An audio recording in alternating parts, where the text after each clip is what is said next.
Assalamualaikum warahmatullahi wabarakatuh. Perkenalkan, saya Nurwanda. Saya adalah seorang mahasiswi jurusan Pendidikan Guru Sekolah Dasar, Fakultas Keguruan dan Ilmu Pendidikan dari Universitas Islam Makassar. Baik, jadi pada video kali ini saya akan mensimulasikan pembelajaran menggunakan model kontekstual Teaching and Learning atau yang biasa disingkat CTL. Nah, tapi sebelum itu kita perlu mengetahui terlebih dahulu apa sih kontekstual teaching and learning, apa saja komponen yang terdapat dalam kontekstual teaching and learning, dan apa tujuannya. Nah, berikut penjelasannya, simak baik-baik ya.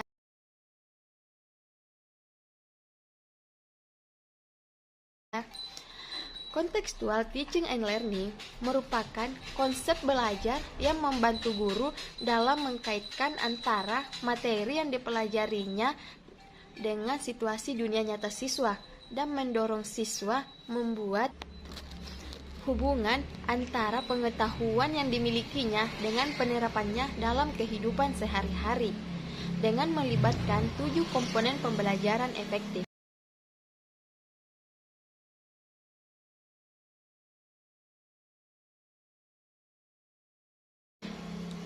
Model pembelajaran kontekstual memiliki 7 komponen utama untuk pembelajaran efektif, yaitu 1.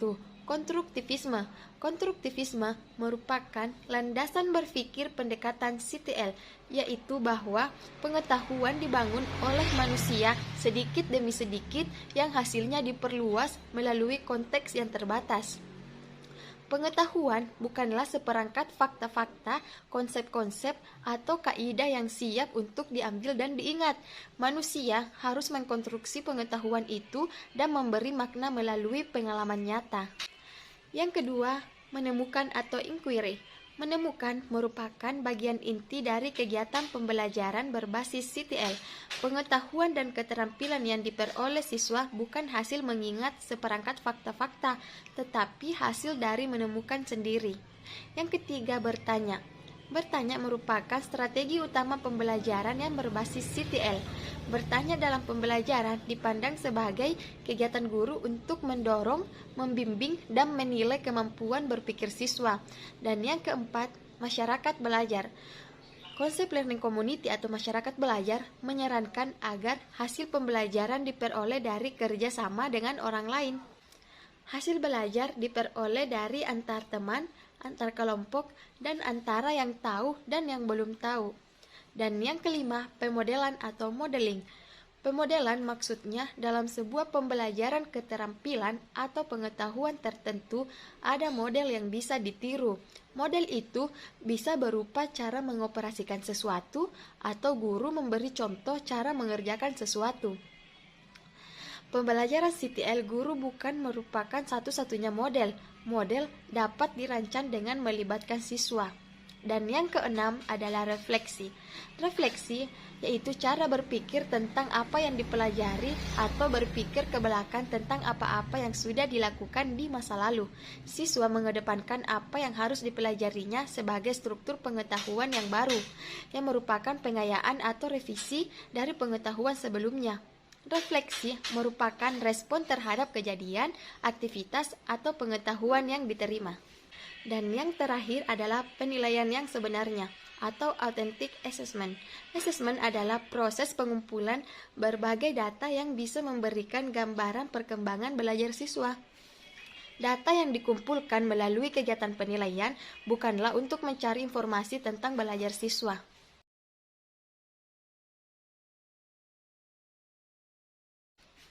Selanjutnya adalah tujuan kontekstual teaching and learning.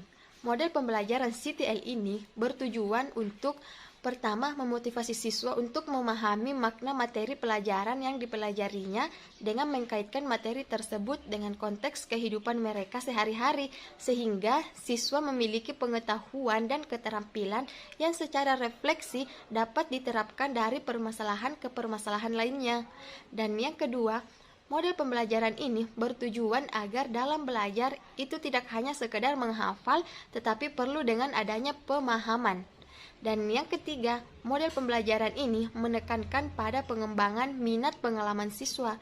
Dan yang keempat, model pembelajaran CTL ini bertujuan untuk melatih siswa agar dapat berpikir kritis dan terampil dalam memproses pengetahuan, agar dapat menemukan dan menciptakan sesuatu yang bermanfaat bagi dirinya sendiri dan orang lain. Dan yang selanjutnya, model pembelajaran CTL ini bertujuan agar pembelajaran lebih produktif dan bermakna. Dan yang selanjutnya, pembelajaran model CTL ini bertujuan untuk mengajak anak pada suatu aktivitas yang mengkaitkan materi akademik dengan konteks kehidupan sehari-hari. Dan yang terakhir, tujuan pembelajaran model CTL ini bertujuan agar siswa secara individu dapat menemukan dan mentransfer informasi-informasi kompleks dan siswa dapat menjadikan informasi itu menjadi miliknya sendiri. Nah, jadi sekarang sudah tahu kan yang dimaksud CTL itu apa, komponennya apa saja, dan tujuannya. Jadi selanjutnya kita langsung saja untuk mensimulasikan pembelajaran CTL.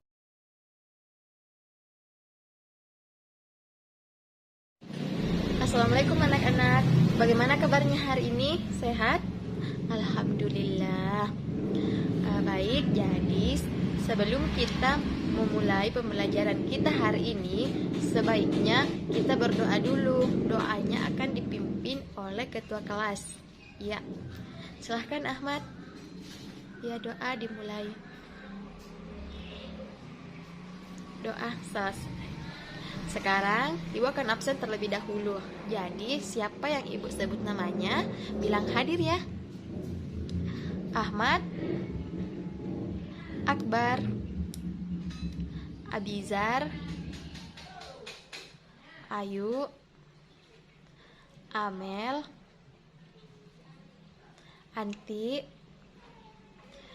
Rizka. Oke, jadi semua hadir ya hari ini. Oke, jadi hari ini kita belajar IPS dengan tema dokumen pribadi. Jadi, ibu harap selama proses pembelajaran berlangsung, semua memperhatikan dengan baik ya. Tidak ada yang main-main supaya kalian bisa paham materi yang akan ibu sampaikan. Oke, jadi di sini sudah ada yang tahu apa itu dokumen pribadi? Belum ada yang tahu ya? Ya, jadi ibu akan jelaskan. Dokumen pribadi itu adalah dokumen milik kita sendiri. Dalam dokumen pribadi tertulis keterangan tentang diri kita sendiri. Dokumen pribadi hanya boleh digunakan oleh pemiliknya sendiri. Oke, jadi untuk lebih paham, ibu akan memperlihatkan contoh dokumen pribadi. Di sini yang pertama ibu akan tunjukkan yaitu ini.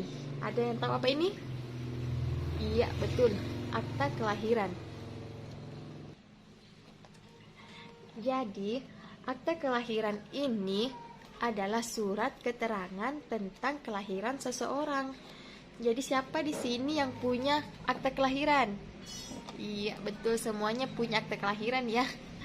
Ya, jadi akta kelahiran yang adik-adik semua miliki itu adalah termasuk dokumen pribadi atau dokumen milik adik-adik sekalian. Oke, jadi yang kedua di sini ibu akan tunjukkan yang ini. Ada yang tahu ini apa? Iya, betul. Ini adalah rapor. Jadi, rapor ini adalah buku laporan hasil belajar siswa. Semua punya rapor kan? Iya. Jadi rapor juga itu yang ini juga termasuk dokumen pribadi milik kita sendiri. Dan yang ketiga, ibu akan menunjukkan ini. Ada yang tahu ini apa? Iya, ini adalah kartu pelajar. Iya, jadi kartu pelajar ini adalah kartu identitas siswa di sekolah. Jadi semua peserta didik pasti nanti akan memiliki kartu pelajar. Ini yang menandakan bahwa kita adalah seorang pelajar. Jadi ini juga termasuk contoh dokumen pribadi. Iya, baik. Jadi sekarang sudah paham kan? Dokumen pribadi itu adalah dokumen. Iya. dokumen milik kita sendiri. Kalian juga sudah paham, kalian juga sudah tahu contoh-contoh dokumen pribadi itu yang mana saja. Yang seperti yang Ibu tadi tunjukkan, termasuk akta kelahiran, rapor, kartu pelajar. Itu semua merupakan dokumen pribadi milik kita. Jadi yang akta kelahiran, rapor, dan kartu pelajar itu hanya bisa digunakan oleh diri kita sendiri. Itulah dinamakan dokumen pribadi. Oke, baik. Jadi selanjutnya, siapa yang mau bertanya? Silakan bertanya tentang materi kita hari ini. Iya, jadi siapa yang mau bertanya? Iya, Ahmad, silahkan untuk bertanya. Iya, terima kasih atas pertanyaan dari Ahmad. Jadi Ahmad bertanya, apakah ijazah itu juga termasuk dokumen pribadi? Jawabannya ada yang tahu? Iya, jawabannya adalah iya. Ijazah juga itu termasuk dalam dokumen pribadi, karena ijazah itu adalah milik kita sendiri, hanya bisa dipergunakan oleh diri kita sendiri. Ya, oke, selanjutnya Ibu akan membagi dalam beberapa kelompok. Kita akan melaksanakan diskusi tentang dokumen pribadi. Jadi dalam satu kelompok itu terdiri dari 5 orang. Silahkan teman dekatnya atau teman yang ditemani duduk bisa juga ajak untuk berkelompok. Satu kelompok terdiri dari 5 orang. Silahkan dibagi kelompoknya dulu. Iya, jadi sudah dibagi kelompok. Jadi semua sudah ada kelompoknya masing-masing ya. Di sini Ibu sudah menyediakan LKS. Ada yang tahu LKS itu apa? Ya, LKS itu adalah lembar kerja siswa. Oke, Ibu akan bagikan satu LKS satu kelompok. Ini untuk kelompok 1, ini untuk kelompok 2, dan ini untuk kelompok 3. Kelompok 4 dan kelompok 5, ini kelompok 4, dan ini untuk kelompok 5. Iya. Semua sudah pegang LKS masing-masing. Jadi tugasnya di sini kalian akan berdiskusi tentang dokumen pribadi. Jadi Ibu mau kalian menuliskan contoh-contoh dokumen pribadi yang kalian tahu, baik itu yang ada di rumah, kalian, yang termasuk milik kalian. Itu semua termasuk dokumen pribadi. Jadi Ibu mau kalian semua berdiskusi dan menuliskan di LKS-nya contoh-contoh dokumen pribadi yang kalian tahu ya. Ibu tunggu sampai 30 menit. Iya, baik. Waktunya sudah cukup 30 menit. Jadi Ibu mau perwakilan setiap kelompok men-store LKS-nya ke depan ke Ibu. Iya. Ini kelompok 2, ya, terima kasih. Kelompok 3, ya, ini dari kelompok 4. Kelompok 1, kelompok 5 mana? Iya, ini. Oke, jadi semua LKS-nya sudah terkumpul. Ibu akan lihat satu persatu dan Ibu akan lihat apakah kalian sudah betul-betul memahami apa yang dimaksud dengan dokumen pribadi itu.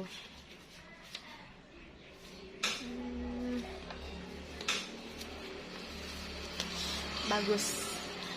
Semua LKS-nya jawabannya benar.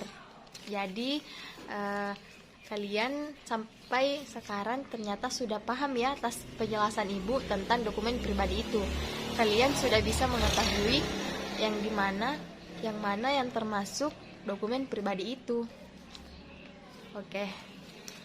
Baik, jadi sekali lagi dokumen pribadi itu adalah dokumen milik kita sendiri yang hanya bisa dipergunakan oleh diri kita sendiri. Iya, betul. Jadi apakah penjelasan Ibu sudah dipaham? Iya, betul. Semua sudah paham ya penjelasan Ibu dari tadi. Kalian sudah paham.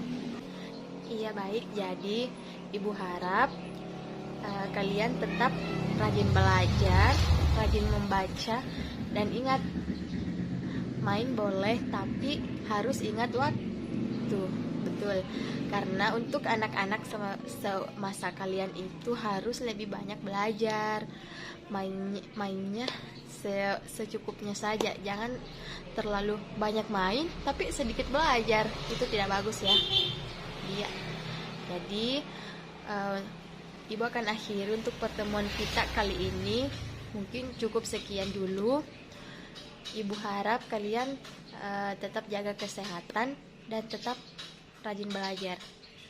Baik, sebelum kita pulang, saya mau Ibu ketua kelas memimpin doa terlebih dahulu. Oke, baik. Jadi sebelum kita pulang, Ibu mau ketua kelas memimpin doa dulu. Iya, doa dimulai. Doa selesai.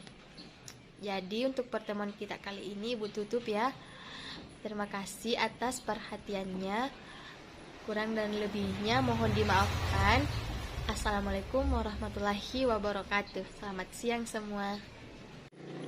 Baik, itulah tadi hasil simulasi pembelajaran menggunakan model CTL.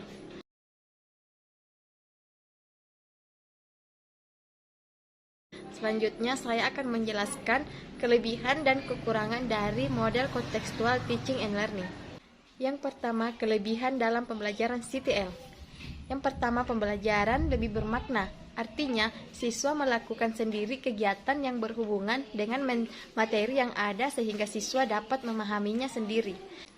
Yang kedua, pembelajaran lebih produktif dan mampu menumbuhkan penguatan konsep kepada siswa karena pembelajaran CTL menuntut siswa menemukan sendiri, bukan menghafalkan. Dan yang ketiga, menumbuhkan keberanian siswa untuk mengemukakan pendapat tentang materi yang dipelajari. Dan yang keempat, menumbuhkan rasa ingin tahu tentang materi yang dipelajari dengan bertanya kepada guru. Dan yang kelima, menumbuhkan kemampuan dalam bekerja sama dengan teman yang lain untuk memecahkan masalah yang ada. Dan yang keenam, siswa dapat membuat kesimpulan sendiri dari kegiatan pembelajaran. Itu tadi kelebihan dan untuk kelemahan dari pembelajaran CTL. Yang pertama, bagi siswa yang tidak dapat mengikuti pembelajaran, tidak mendapatkan pengetahuan dan pengalaman yang sama dengan teman lainnya karena siswa tidak mengalami sendiri. Dan yang kedua, perasaan khawatir pada anggota kelompok akan hilangnya karakteristik siswa karena harus menyesuaikan dengan sekelompoknya. Dan yang ketiga, banyak siswa yang tidak senang apabila disuruh bekerja sama dengan yang lainnya karena siswa yang tekun merasa harus bekerja melebihi siswa yang lain dalam kelompoknya. Dari penjelasan tentang kelebihan dan kekurangan model CTL, maka seorang guru dalam menerapkan model pembelajaran kontekstual teaching and learning harus dapat memperhatikan keadaan siswa dalam kelas. Selain itu, seorang guru juga harus mampu membagi kelompok secara heterogen agar siswa yang pandai dapat membantu siswa yang kurang pandai. Sekian dari video pembelajaran saya. Semoga teman-teman semua dapat mengerti apa yang saya sampaikan. Kurang dan lebihnya mohon dimaafkan. Wallahu muwaffiq ila aqwamit thoriq. Wassalamualaikum warahmatullahi wabarakatuh.